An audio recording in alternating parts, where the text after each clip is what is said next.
we notice that Islam defines an orphan in three ways. The first way was metaphorical, and the next two ways were very literal. The first way Islam defines an orphan was the definition given to us by Imam Sadiq, wherein a beautiful hadith he defines an orphan by stating, an orphan is not one without a mother or a father. An orphan is one without literature. Why? Because the root meaning of the word orphan is a person who has severed his ties. The first meaning of an orphan is a person who has severed their ties with literature. Why? Because the basis of a human being is the ability to use his mind and the ability to break the veils of existence between him and his Lord. His ability to reason. And therefore, when a person can begin to reason, he then becomes asif. Person who has literally, truly achieved what his soul yearns for, while a person without literature is a dead person. Hence one notices that when people would come to Hazrat Ali, they would say to him, give us a sermon in which your sermon does not have any dots in it. As you know, the Arabic language has many letters with dots. Wa, ta, jim, ha, they're all letters with dots. They said to Amir al-Mu'mineen, with your power of literature, give us a whole khutba, but in which you do not use a single word with a letter that has a dot inside. And you found Ali ibn Abi Talib gave a whole khutbah without a single word with a dot inside it.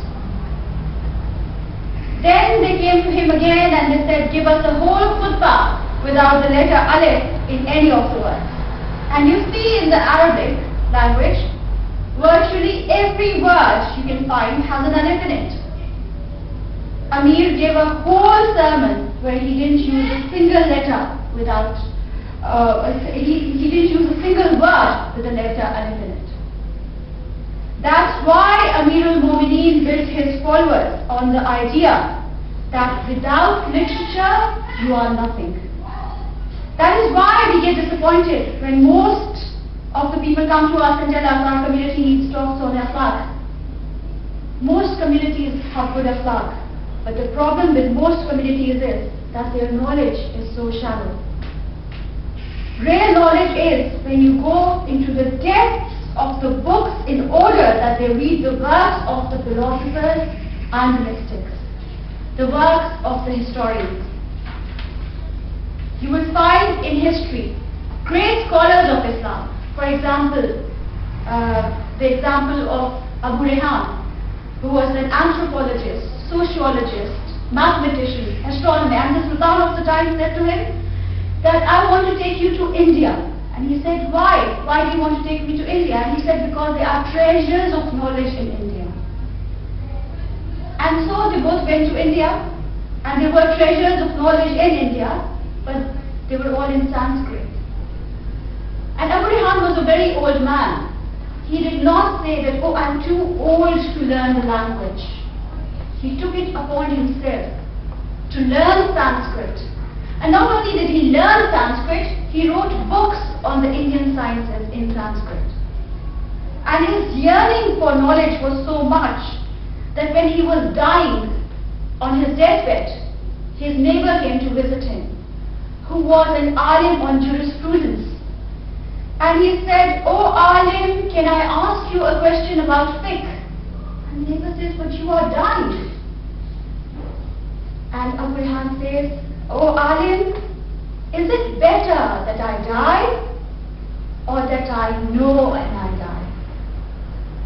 Best of the acts is to swim in the sea of literature. When person follows Muhammad sallallahu alaihi wasallam, you are following the highest model of literature. Second definition of an orphan is a full orphan without a mother or a father. Third definition is a semi-orphan, where either the mother or the father has died. We found that the verse which discusses orphans says something beautiful. فَأَمَّا الْيَتِيمَ فَلَا تَقْهَرْ. So as for the orphans, do not oppress them. When Islam came to reform the position of the orphan, it reforms the position by focusing first on the warmth towards the orphan, and then by focusing on the economic rights of the orphan. When Islam came to Arabia, its first focus was on the warmth displaced towards orphans. When you come to the end of this month towards Eid, you will sit with your parents and enjoy a meal. There are millions of orphans out there who do not have parents to sit with. When you come towards the end of Ramadan, on the day you will go to Salat Eid with parents, but there are millions out there who have no parents. Religion of Islam said, first area in which we reform the position of the orphan is by showing warmth towards the orphan, not economic. Why? Because you can't buy love. We can buy the flats for our children, we can buy the fastest cars for our children, you can buy everything. But when you give them a shoulder to cry on, that is more expensive than any other gift you can give. When verse revealed, it says, never sadden the orphan. Why? Because when you see the hadith of Ali Muhammad, you see the orphan occupies the highest position. For example, Allah says to the Holy Prophet, when an orphan cries, my hands pick up his tears. Does Allah have hands? If no, how does he pick up the tears? What Allah means is that when an orphan cries, it is my sight that goes to the care of the orphans. That is why in another hadith Rasul states, when an orphan cries, the arsh of Allah shakes in its place. That's why in Hadith Qudsi, when an orphan cries, Allah tells the angels, who is that orphan of mine that cries, whose parents are below the dust? They turn around and say, Ya Allah, you are more aware of what is happening. He says, tell the person who protects the orphan that if he protects the orphan, I will protect him on the day of judgment. That's why Rasul was sitting with Hazrat Bilal. A person came and politely stroked the head of the orphan. Rasul said, for each hair on the orphan's head, you will get a ray of light on the day of judgment. Islam reformed the way in which you behave towards an orphan. But then Islam reformed the way in which the Arabs dealt economically with orphans. Why? One problem an orphan faces when a mother or a father dies is inheritance. Because a father would leave behind inheritance. But this inheritance will be shared out by whom? If you are young, it would be your uncle. There were too many uncles playing with the wealth of the orphans in Arabia. So in Surah Nisa, the first 10 verses on the orphan is on how the orphan has to be economically looked after. Quran gave 3 guidelines on how you have to behave with the orphans. Money when the dad dies. And I would request you to have a look at these ayahs in your own time. But the first guideline was, give the yatim his wealth. Guideline 2, do not replace good products with the bad ones. A Lamborghini cannot be replaced by a bike. Guideline 3, and do not eat their properties with yours. The Quran sought to look after the economics of the orphan, but didn't stop there, but went to talk about the needy, because where there are orphans, they are needy. So we have clear instructions from the Quran on how we treat the orphans, psychologically, emotionally, how we treat the orphans economically. So let's just look at how the world around us is for the orphans today. It is difficult to gauge the widespread plight of the orphans accurately without considering a few global statistics. According to the Congressional Coalition of Adoption Institute, there are over 153 million children who are orphaned by the death of one primary parent. Children living with both parents present equally startling numbers. There are 17,900,000 children who are orphaned as a result of the death of both parents.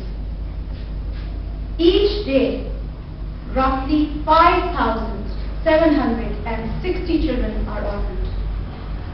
Experts are quick to point out that these numbers are underreported in war-torn areas. These regions have delays in reporting orphan children due to political or governmental reform. Orphans absorbed in institutions and foster families struggle against a silent kind of violent oppression. Children are hesitant to report abuse and neglect because they have no other advocates to call. Orphans endure abuse from staff and fellow institutionalized children on a regular basis with little or no relief. Over half of all claims filed against charitable relief organizations and child welfare facilities never make it to the court of law. Child abuse, neglect, malnutrition, and mental disorders are only a few of the devastating things that children without parents fight to survive through. The startling truth is that children without parents statistically hold much higher mortality rates. On a global basis, roughly 40,000 orphaned children die each year from lack of protection, nutrition, and basic human rights. This is due to limited access to clean water, adequate nutrition, and life-saving health care alone. No matter what set of adversities individual orphans face, they require protection. Until reform of inadequate support system is implemented, children without parents face a much harsher reality than society fully comprehends. Let's look at the statistics of the economic exploitations of the orphans. I don't think that you guys are allowed to sleep in Salah during the khutbah of private prayers. So let's just have some salawat, please. Allahumma salli ala. Let's look at the statistics of economic exploitation of orphans and needy. Child labor, isolated in domestic violence, traumatized and abused in commercial sex trade. Asia, 153 million children. Africa, 80 million children. And Latin America, 17 million children. And these statistics, by the way, are not good. And how are we 350 plus Muslims dealing with the problem? I read in yesterday's Dawn newspaper that North Waziristan operation spoiled the fourth wide dream of a father of 36 children. A bit controversial, but I would still ask, how does giving birth to 3 football teams make the world a better place? Have you adopted even one orphan? Even as a sadaqah of your children? In the meantime, in England, AAF Adoption and Fostering, the UK's leading adoption and fostering membership association, said in a recent report that not enough Muslim families have made themselves available to council, putting a restraint on social services. There is a growing need for Muslim foster carers to look after children and asylum seekers, particularly from Pakistan, Afghanistan, Iraq, Iran, and Bangladesh. An appeal read as the organization tried to mobilize British Muslim community. So who are these 350 plus million Muslims following? Where is the sense of direction? Where is the sense of responsibility? Are we all not followers of the Prophet, who himself was an orphan? Actually, are we not followers of the prophets who were Prophet Moses, Prophet Muhammad? They were both orphans. And who raised this orphan, Prophet Muhammad? Who raised this orphan, Prophet Muhammad? An orphan who could give nothing in return, because Prophet Muhammad was not a rich orphan. He had nothing that he could give in return. It was 6 women who raised him. Aaron, Sheba, Sobia, Halima, Shima, Hazrat Abu Talib, Bibi Fatima bin Asad. If I ask some learned people to write 2 words on each of these people who raised the Prophet, I won't get more than a couple of lines. And the Cooper factory might just write a word, kafir. But the truth is that nobody can dispute that these were the pillars of humanity. Islam has been raised in the cradle of humanity. And while we have hundreds of books to divide us, the literature that should show us humanity and these glorious role models has been buried in layers. I mean, it's all there. We have literature on these personalities in the Arabic and the Persian languages, but nobody has translated it.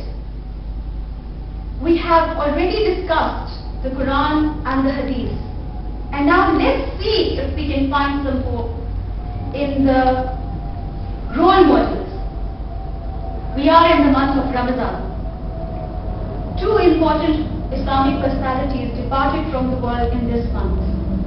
One was Bibi Khadija, who departed and whose Wisal is on the 10th of Ramadan. Her title, interestingly, was Princess of Arabia, but also her title was Yatama, Mother of the Orphans. And her house was known as the house of kindness and generosity.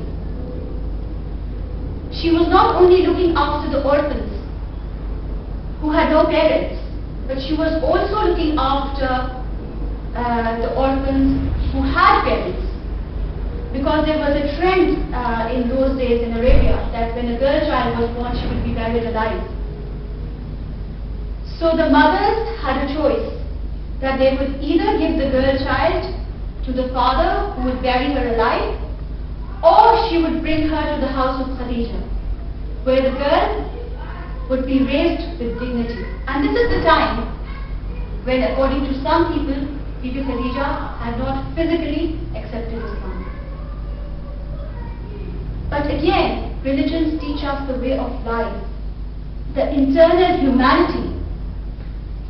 The mother of the orphans is the mother of the Muslims. She is the one, when she passed away, the Prophet called the year Amul Huzn, the year of grief. But what is important to remember is that our outrage should not happen when 2 lesbian couples adopt a Muslim child. Because that does not show that we love the orphans, but that shows that we hate a group. We have not been following Khadija. Where are the houses of kindness and generosity? I'm sorry, with Madrasa and Quran. The second personality in Islam who departed, and interestingly these are the days of his departure, is Imam Ali ibn Abi Talib. Again, he was known as the father of the orphans. He would go in the middle of the night to give food and water to the orphans. On the 19th of Ramadan, which was yesterday, Amir al-Mu'mineen Ali ibn Abi Talib was attacked with a sword while praying in the mosque. After the attack, the doctors advised that Imam Ali should drink milk for his wounds. This news spread amongst the people and orphans of Kufa, and they started queuing outside the door of Imam Ali, holding cups in their hands, waiting to offer their portion of milk. Tonight, the house of Imam Ali was unbelievably busy, and Imam Hassan kept coming to the door and calming everyone's tears and sending them back to their homes. But no orphan in Kufa would stop crying or sleep. And all the orphans were praying, saying, "Oh God, you have orphaned us once, so please do not orphan us again." Hazrat Ali was equally concerned about the orphans. His soul is about to leave his body. Injured and wounded the Lord of Allah left the world with a will. What are the last words of Hazrat Ali, which I share with you today on his death anniversary. Fear Allah in the matters concerning orphans. Attend to their nutrition and do not forget their interest in the dil of yours. I am hoping that the position of orphans is one of the most important social positions, hence Imam Ali said in his will. I am hoping that the Quran, the Hadith and the glorious role models will help us reclaim the soul of Islam, where we replace the gun in our children's hands with roses, bricks with books, tears for joy, and hold the fingers of our young partners to move towards a much more peaceful and better world. It is not the physical pain that endangers orphans the most. It is the mental pain caused by stress from years and years of being neglected, pushed aside, disregarded, unloved, and made to feel undeserving. And in almost all cases, made to feel like a possession rather than an equal human being. Even more, it is the lack of unconditional love, the right to be accepted as a child and to be loved as a child, no matter what you do, is the most wounding. Allahumma salli ala Muhammad wa ala Muhammad. Allahumma salli ala Muhammad wa ala Muhammad. Allahumma salli ala Muhammad wa ala Muhammad.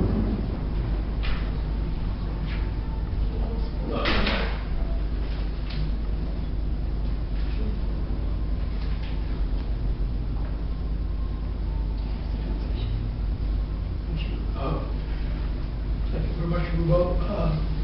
Just a couple of words about what Rubab said. He recited a particular ayah. فَأَمَّا الْيَتِيمَ فَلَا تَقْهَرْ. With regards to the orphans, do not oppress them. So I'm hoping to read this surah during the prayers. And if you were to say the end parts of the Quran during this month, you will find that there is a great emphasis on orphans and what we should not do to them. And it's quite serious. I mean, if you read it, it's really quite serious. I only just realized it in the last couple of days. Anyway, I hope to read the closing dua now. In the name of Allah, the beneficent, the merciful, praise be to Allah, the Lord of the worlds. O Allah, for you is the praise, the creator of the heavens and the earth, one with might and honor, the Lord of the worlds and the deity of all deities and the creator of all that is created. He is the inheritor of everything, there is nothing like him, and he surrounds everything. You are Allah. There is no God except you, the one, the single, the unique and the only. And you are Allah, there is no God except you, the noble one, having nobility and greatness, and bliss and salutation upon Muhammad the Prophet, the mercy, the chief of the prophets, and Ali ibn Abi Talib, the chief of the successors, and Fatima Zahra, the chief of the ladies of the worlds, and Hassan al-Mushtaba, the proof of Allah, on all the creatures, and Hussein, the martyr, the oppressed, and the heir of Amirul Mu'mineen, and Ali ibn Hussein Zainul Abidin, and Muhammad bin Abdul bin Ali al-Bakir, splitter of the former and the latter knowledge, and Ja'far bin Muhammad as-Sadiq as-Siddiq, and the follower of the righteous forefathers, and Musa ibn Ja'far al-Kazim, from the posterity of the prophets, and Ali bin Musa al-Reza, from the progeny of the pious, and Muhammad bin Ali al-Jawad, the guardian of the believers, and Ali bin Muhammad, the luminous lamp, Imam of those who show utmost humility, and Hassan ibn Ali, the chief of the noble successors, and successor al-Qaim, al-Mahdi, the awaited one, and proof after his forefathers upon your creatures, and conveyor of the message of your Prophet, and heir of the past successors, by whose survival the world survives, and through those blessings all get sustenance, and for the sake of those existence the heavens and the earth stand, who would fill the justice and equity of the world, which is full of injustice and oppression. Allah has hastened his appearance for us. Indeed, others would think him remote, but we consider him near. O the most merciful of the merciful ones, for the sake of your mercy, accept our supplications.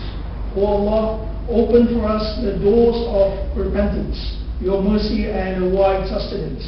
Indeed, we are inclined to you and complete your bounty upon us. Indeed, you are the best you are the best of the bounty givers.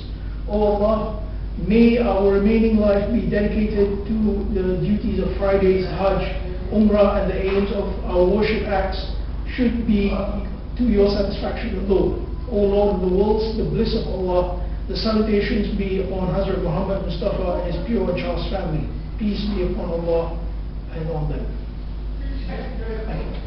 أقم الصلاة.